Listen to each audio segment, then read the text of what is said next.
A 200-seat theater igloo has been carved from the ice in a glacier in northern Italy. The Ice Music Festival takes place 8,500 feet up the side of a glacier. The whole thing is the idea of an American artist, Tim Leinhardt. It took him over 3 months to make 16 instruments for the performances, ranging from bongos to guitars to violins. Playing the instruments is very difficult. They're cold and they're bigger than regular instruments. They're also very delicate. If you don't play them just right, the instruments will disintegrate. It's kind of amazing. It is amazing. And they have a ski lift up there, so just grab a blanket and listen to the music. That's our time for now. Thanks for watching. News 3 at 5 starts right now. Right now at 5, during his campaign, Tony Evers promised to increase funding for public schools. The governor is now hoping to work with Republicans to accomplish that goal. Republicans and Democrat lawmakers met today. Why they say the partial government shutdown seems far from over. And a new era is underway in Green Bay. The Packers officially announced their new head coach, Matt LaFleur. Is News 3 at 5. And thanks for staying with News 3. Governor Tony Evers says his top priorities this year have not changed from the campaign. One of the top priorities being education. Rose Schmidt is here to explain what the governor is proposing. Rose? Yes, well, Governor Evers will introduce his state budget next month. He says he plans to include the education provisions that were part of the budget he wrote in his former position as state superintendent for the Department of Public Instruction. Republican lawmakers tell me they're hoping to work with Evers on K-12 education issues.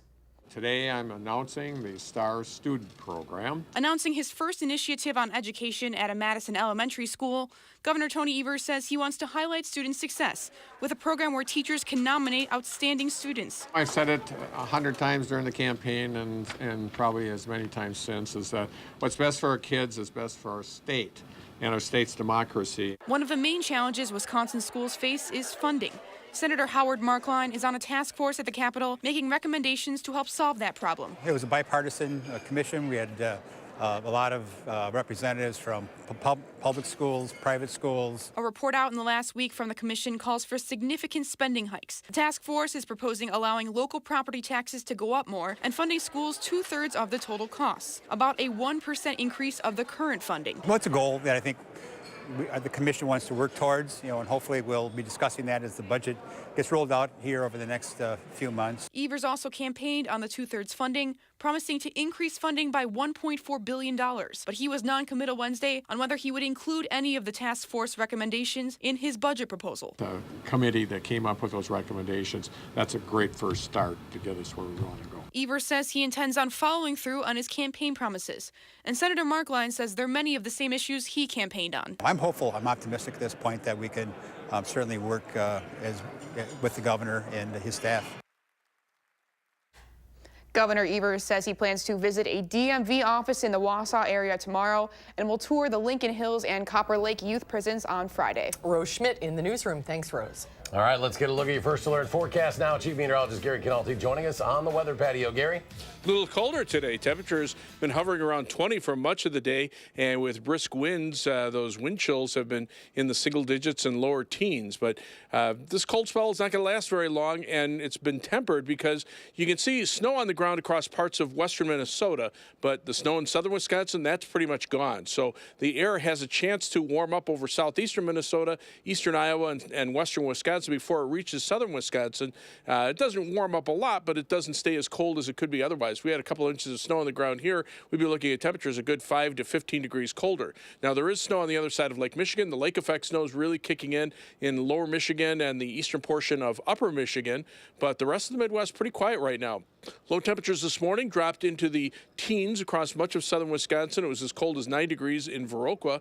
High temperatures, though, much colder than yesterday. Only 20 in Madison. We've been hovering around that mark for much of the day. Temperatures are in the teens up to the north. And here in Madison, we've already dropped to 17 degrees. You factor in winds that are still in the 8 to 15 mile per hour range, some cases up above 20 miles per hour, and those wind chills drop into the single digits. By tomorrow morning, temperatures will be down into the lower teens. Look for skies to become partly cloudy overnight for a time, and then we'll turn partly sunny for tomorrow. Temperatures back to around average. In fact, we're right at the average high temperature of 26 predicted for tomorrow. That's your first alert forecast. All right, Gary, thank you. Thank you. Madison police are looking for 2 suspects who might have been shot by the neighbor they tried to rob overnight. Officers were called to the 600 block of North Carroll near Lake Mendota just after 10:30 last night. Someone inside that home fired shots at 2 people who broke into the house. It's unclear if the suspects were actually shot, but anyone with information is asked to call Madison police.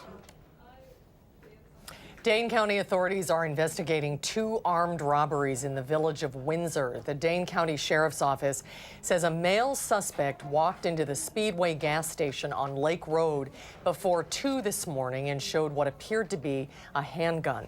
The suspect ran away after taking an undisclosed amount of cash. This comes after the mobile gas station across the street was also robbed at around 4:45 Tuesday afternoon.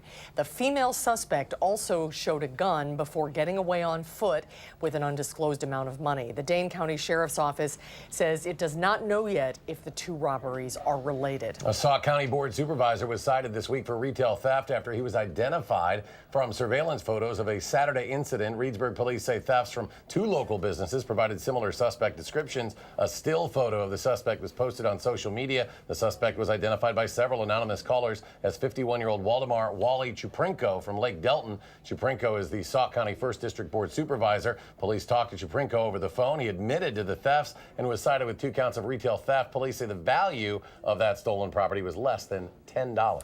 The partial government shutdown now on day 19 still seems to be far from over, with neither side budging. Democratic leaders emerged from the White House yet again with no solution to the partial government shutdown. President Trump tweeted the meeting was a, quote, total waste of time, as Democrats spoke to the press. Meanwhile, Vice President Mike Pence and Republicans emerged and said the president is standing firm on his demands for a border barrier.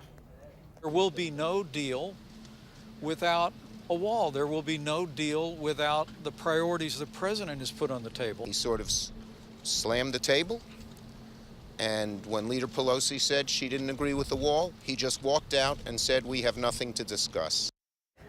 Roughly 800,000 federal workers will not get paychecks this week. Congressional Republicans and the White House say they will be paid eventually. Food banks across Wisconsin are bracing for an increase in the number of people seeking help as the shutdown stretches through its 3rd week. The Eastern Wisconsin president of Feeding America says the organization is preparing extra food for pantries as thousands of federal employees in Wisconsin cope without pay. Wisconsin families that rely on benefits under the food stamp program are also growing concerned as the shutdown endures as well. Officials with Public Health Madison and Dane County expect to operate the Women, Infants, and Children program during the shutdown. WIC is a federally funded nutrition program providing pregnant women, infants, and young children opportunities to eat healthy food and also learn about healthy living. All of the program services will be offered, including benefits from local vendors. The proposal to build a stadium with lights, seats, and amplified sound at Edgewood High School was slated to appear before the Madison Plan Commission Monday, but will now be moved to a later date. The proposal would allow Edgewood High School to build a 1,000-person stadium with 80-foot-tall light poles and amplified sound less than 100 feet away from the nearest private residence. Some residents in that area are opposed to the idea. Mike Elliott, the president of Edgewood High School, says the school offered a compromise to the neighborhood for fewer games and earlier ending times for the majority of the games. Tag Evers, with no new stadium, says Edgewood's compromise isn't good enough. So if you're going to have 25 games that will last past 8 o'clock with crowd noise that cannot be effectively mitigated, that imposes harm on the neighborhood that Edgewood is just now beginning to acknowledge. The Dudgeon Monroe Neighborhood Association, which opposes the amendment, says they need more time to review the counter proposal. All right, it is a new era in Green Bay. Packers announce a new coach for the first time in over a decade. Sports Director Jay Wilson is here now with more on new head coach Matt LaFleur. It's been 13 years since we've been through this, but we are going through it again. Mark Murphy says Matt LaFleur was speechless when Murphy told him he was going to be the next head coach of the Green Bay Packers. Now the hard part begins, figuring out a way to get the Packers back into the NFL playoffs after missing out the last 2 years. The 39-year-old LaFleur was introduced as the 15th head coach in franchise history today. A week ago, most Packer fans had never heard of him. Now he's the guy in charge. And the big question on everyone's mind today, how will Matt LaFleur work with quarterback Aaron Rodgers? I cannot wait to you know, get to work with him. I think he's equally as excited, and yeah, there's a lot of work to be done in front of us, but you know, just looking forward to that opportunity. Yeah, I would add, Aaron was part of that leadership council that Brian and I met with, and his input was part of the overall input we've received, but it was very helpful as well. LaFleur was the last of 10 candidates that were interviewed. He was described as the most prepared and the most enthusiastic, and LaFleur says his vision is simple: to start a championship culture and bring the Lombardi Trophy back to Green Bay. We'll see. You figured Aaron Rodgers had some input there, right? He usually does. Yeah. Thanks, Jake.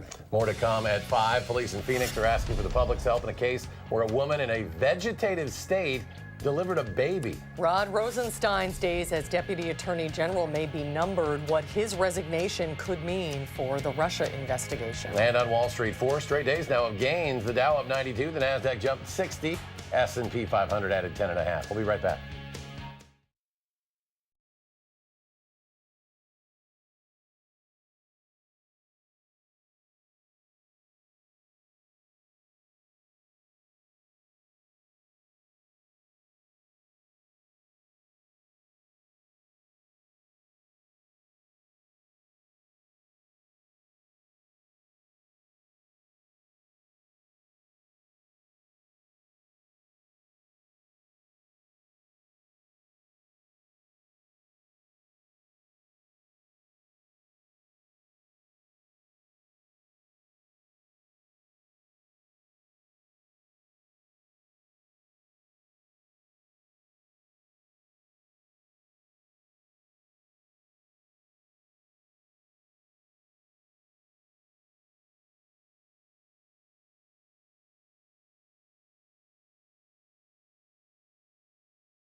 Arizona police want DNA samples from all male employees at a Phoenix nursing facility where a woman in a vegetative state became pregnant. Police said today they have served warrants for records and have also taken DNA swabs from people at the facility.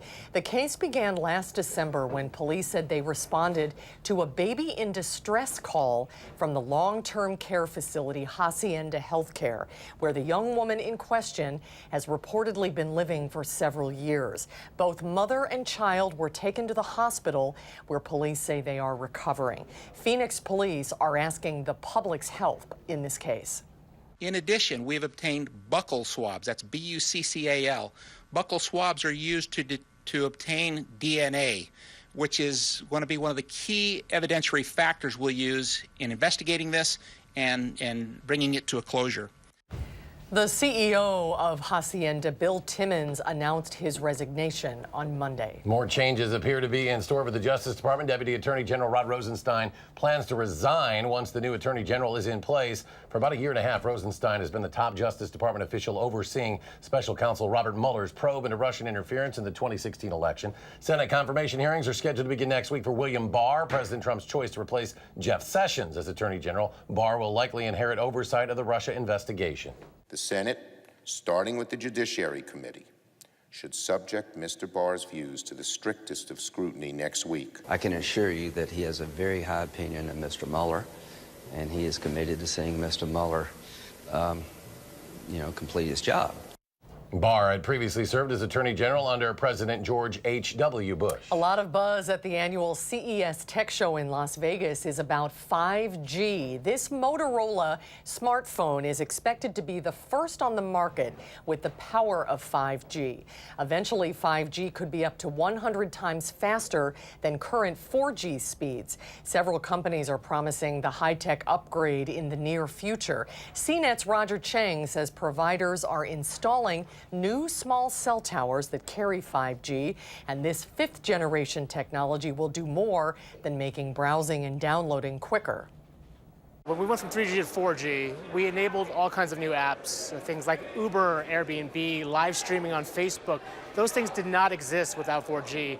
We couldn't even conceive of those apps before it happened. With 5G, I think the real promise is apps that haven't even been figured out yet. It could also make full self-driving cars a reality, allowing them to talk to each other. 5G will roll out in the next few months in several large cities, but it may be a couple of years before it's widely available. While we're looking for snow around here, Europeans are dealing with some fierce winter weather. Workers are struggling to keep snow off the tracks in Germany so trains can keep moving. Hundreds of residents in Bavaria are snowed in, and Austria could face 10 feet of snow in the next few days. Skiers in the Alps are being ordered off the slopes, and this is the height of the tourist season. Authorities have issued the highest avalanche warning possible for some regions after snowslides killed several people, and a rare snowfall in Greece has blanketed the beaches in Athens. Around here, we've been chilly. We felt that wind yesterday, and cool out there again today, Gary. But our lack of snow is keeping our temperatures much, or I won't say much milder, but warmer than they would be otherwise. If we had snow on the ground, we'd probably be looking at temperatures right now about 10 to 15 degrees colder. But today was just one of those rare January days where we had below normal temperatures this year. Most of the month, we've seen above normal temperatures. And high temperatures yesterday were in the up in the 30s in the northern part of the state. We reached the low 40s here before a cold front came through. Look at the high temperatures for today. A big difference. Madison topped out at 20, Milwaukee at 24, and most everybody to our north and west stayed in the teens. And part of the reason is the snow depth. You can see here the southern half of Wisconsin pretty much snow-free. It's only the far northern portions of the state, and even there's not a lot of snow on the ground, but at least the snow is a little more widespread. Lake effect snows will continue to pile up the snow over the eastern portion of upper Michigan into parts of lower Michigan on the other side of Lake Michigan, but I don't see much in the way of snow, at least in the foreseeable future around here. Now, winds are starting to come down a little bit. They were pretty brisk for much of the day, but they're strong enough to drop wind chills at times into the single digits. Doppler track right now showing the lake effect snows on the other side of Lake Michigan and in the eastern portion of the UP of Michigan. Take a look at our high temperature trend over the next week. 26 for high tomorrow. That brings us back to average, and then above normal temperatures expected pretty much in through most of next week. In fact, by Tuesday, high temperatures will be up around 40 before we turn a little colder for the second half of next week. If we have any light snow, it'll be late Friday night into Saturday morning. Shouldn't bring much in the way of accumulation. Our next chances for any appreciable snow would probably hold off until the end of next week. Live view from the Edgewater Sky Cam in downtown Madison. Skies are clear, temperatures are cold. As we check out the almanac, there's that 20-degree high temperature, low temperature of 14, so actually a day of slightly below normal temperatures. And right now we're at 17 degrees. Skies are clear. Winds are out of the northwest at 9 miles per hour. As we check out current temperatures, they're in the teens across much of the northern and central portions of Wisconsin, even actually pretty much statewide. Green Bay right now, the only major reporting station at 20 degrees. But you can see compared to 24 hours ago, everybody's seeing temperatures about 5 to 15 degrees colder. And again, with that lack of snow, it would be even worse if we had snow on the ground. Upper level winds are from the northwest, but they flatten out and become westerly over the Dakotas. So this cold snap will not be a long one, and winds out of the southwest will already start warming our temperatures up beginning tomorrow afternoon. There's a weak cold front to the north. Out to the west, the stationary front divides milder weather near the Rockies that'll be moving eastward. So temperatures are pretty cold across the Midwest, single digits, teens and 20s for the most part. 30s and 40s have been suppressed farther to the south. But on future track, you can see how those winds gradually with time shift around to the southeast and eventually south, and that will start our warming trend. In fact, we'll be looking at temperatures back into the 30s by Friday. The next weather system passing to our south might be close enough to bring us some light snow or flurries Friday night into Saturday morning. Most of the accumulating snow will stay well to our south. 11 for the overnight low temperature. Skies gradually clear out overnight. Wind chills by morning 5 above to 5 below zero. Tomorrow's high temperature back where we should be for this time of year at 26. On future track, maybe a few clouds late tonight. Otherwise, temperatures dropping into the lower teens. Highs tomorrow in the middle 20s. Tomorrow night, we only go down a few degrees, and then temperatures hold steady. And then winds out of the south bring temperatures back up into the 30s as we head into Friday. 7 to 10 day forecast. Those temperatures continue upward through the weekend. Again, some light snow chances Friday night into Saturday morning. And then toward the end of next week, maybe some light snow by Friday night and Saturday, a few flurries in between. As we check out first alert traffic, live view from the DOT camera at Park Street in the Beltline. Traffic slow in both directions there. It looks like eastbound is the worst traffic from Monona Drive back toward around Fish Hatchery Road. 22 minutes heading eastbound from University Avenue to the interstate. 18 minutes back in the westbound direction. 26 minutes down to Janesville on I-3990. 17 minutes to Sauk City on US 12 and 19 minutes to Sun Prairie on US 151. That's your first alert traffic. All right, thanks, Gary. Thanks, Gary. Ahead at 5, hitting the road high. A new study about driving after using medical marijuana. That's after a short break.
Using marijuana for medical and recreational purposes is a hot topic right now. As more states legalize marijuana, a new study suggests that many medical cannabis patients are hitting the road high, potentially putting themselves and others at risk. Chris Martinez has more.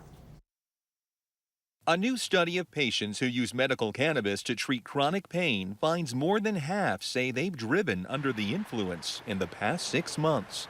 We know that using marijuana can affect things like your coordination or your reaction time, and those are critical functions for driving. The study at the University of Michigan Addiction Center surveyed nearly 800 medical cannabis users. It found 51% reported driving a little high, while 21% drove very high. Researchers say the findings are concerning as more states legalize medical and recreational marijuana.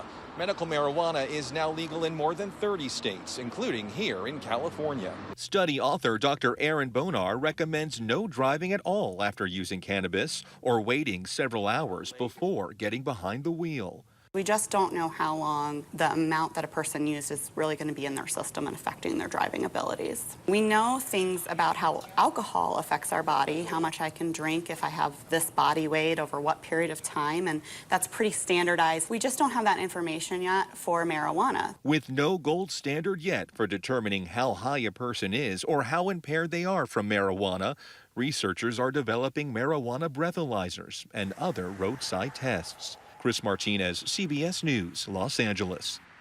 Studies show that marijuana is in the body longer than it's in the brain, so researchers say even if a person doesn't feel high in the moment, it can still be affecting them. And stay with us. We'll have another check of your forecast in just a moment.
Here's a look at some of the stories we are working on tonight. Government shutdown day 19. No end in sight as President Trump walks out of his meeting with congressional leaders. Plus, we are on the flight deck of a U.S. supercarrier fighting the war on terror from the Persian Gulf. And a 101-year-old super inventor. Tonight on the CBS Evening News. And finally, at 5, a Kansas City police officer stepped in to save a life, ended up with a new family member. Officer Jason Smith noticed a tiny kitten on a busy road barrier wall and immediately pulled over to remove it from harm. Officer Smith didn't just bring the kitten to the safety of his patrol car. After being checked out by a vet, Officer Smith's family adopted the kitten and named her Bella. I wonder how many times that happens in a year, where an officer saves a little animal and then suddenly it has a new pet. I love a happy ending. Who would leave a kitten in the middle I know, that's what I was Maybe wondering. it just went there itself, you know, maybe it ran away. Well, you never know. They do that sometimes. That's true. Hey, chilly out there, right? Yeah, but you know, I mean, this is not that far from average. And I what mean, it should be. Yeah, it's just, you know, we've been so spoiled by the last couple of days of mild weather. But right now, temperatures are in the teens to around 20 degrees, 17 officially in Madison. You factor in the winds, it feels like temperatures are in the single digits. At times tonight, we could see wind chills drop briefly below zero, but otherwise, look at this 7 to 10 day forecast. Back to average temperatures tomorrow, above average for the weekend, maybe some light snow Friday night into Saturday morning, probably not amounting to very much, some flurries midweek, and then maybe some snow toward the end of next week, but the whole time, temperatures at or above normal. All right, Gary, thank you. Thank you for joining us. We'll be back in 30 minutes for News 3 at 6. The CBS Evening News is next.